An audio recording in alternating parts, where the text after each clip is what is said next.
अस्सलामुअलैकुम। हर साल लाखों कुर्बानियाँ हम करते हैं, लेकिन हमने कभी ये बात सोची है कि हमारी कुर्बानी अल्लाह ताला के दर पर कबूल हो भी रही है कि नहीं?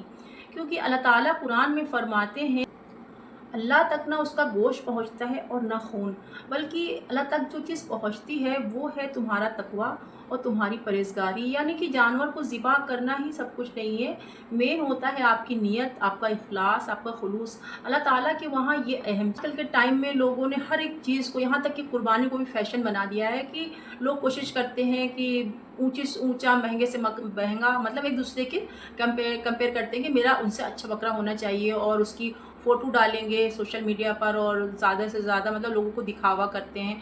तो अगर आपकी सोच ये है कि लोग मुझे देखें और मुझे बड़ा बड़ा आदमी समझें और मेरी वाहवाही हो, तो दुनिया में आपकी वाहवाही होगी और लोग आपको बड़ा आदमी समझेंगे और लोग कहेंगे भी कि जो है ये तो कितना बेहतरीन बकरा लेकर आया है और बहुत ही है। अगर क्या आपने ये चीज़ कभी सोची है कि ये सब जो आप कर रहे हैं वो सिर्फ़ आप अल्लाह के लिए कर रहे हैं या सिर्फ़ लोगों को दिखाने के लिए? अगर ये चीज़ आप लोगों को दिखाने के लिए कर रहे हैं और आप चाह रहे हैं कि लोगों में आपकी वाहवाही हो जाए, तो हो जाएगी, वाहवाही लोग आपकी करेंगे।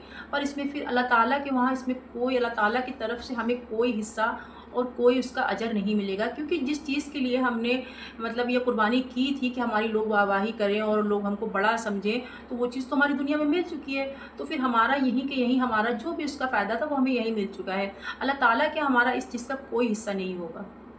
और हज़रत अली फरमाते हैं कि हराम माल से दी गई कुर्बानी में हम जानवर को ज़िबा नहीं करते हैं, बल्कि अपनी गुनाहों की गर्दन को काटते हैं और अपने जानवर को सही तरीके से उसकी हिफाजत करना और सही तरीके से, मतलब उसको कोई तकलीफ़ ना हो, उस तरह से उसको ज़िबा करें, तो ये भी हमारी एक कुर्बानी की कबूलियत की निशानी होती है।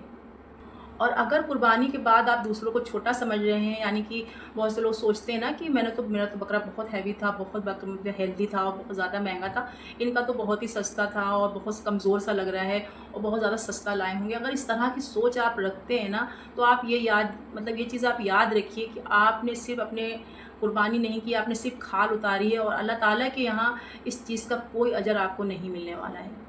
जानवर को कुर्बान करना ही कुर्बानी नहीं है, अपनी नफ्स को भी कुर्बान करना है। और यहाँ तक कि जब आपको गुस्सा आ रहा है तो अपने गुस्से को रोकना है और झूठ नहीं बोलना है और अपने आप को मतलब किसी और पर जुल्म करने से रोकना है, तो ये भी एक तरह से कुर्बानी है। तो इस बार जब आप छुरी चलाएं तो पहले अपने दिलों को साफ़ करें, क्योंकि अल्लाह ताला हमारी नीयतों को देखता है, हमारे दिखावे को नहीं, और यही चीज़ तय करती है कि हमारी कुर्बानी कबूल हो रही है या नहीं। और इंशाअल्लाह ताला इस ईद पर हम सिर्फ़ एक रस्म नहीं मनाएंगे, बल्कि हम हज़रत इब्राहीम अलैहिस्सलाम की सुन्नत को ज़िंदा करेंगे। तो दूसरों तक ज़रूर पहुँचाएँ, लाइक, शेयर और सब्सक्राइब ज़रूर करें और दुआओं में मुझे याद रखें। हम भी आपको दुआओं में याद रखते हैं। अल्लाह हाफ़िज़।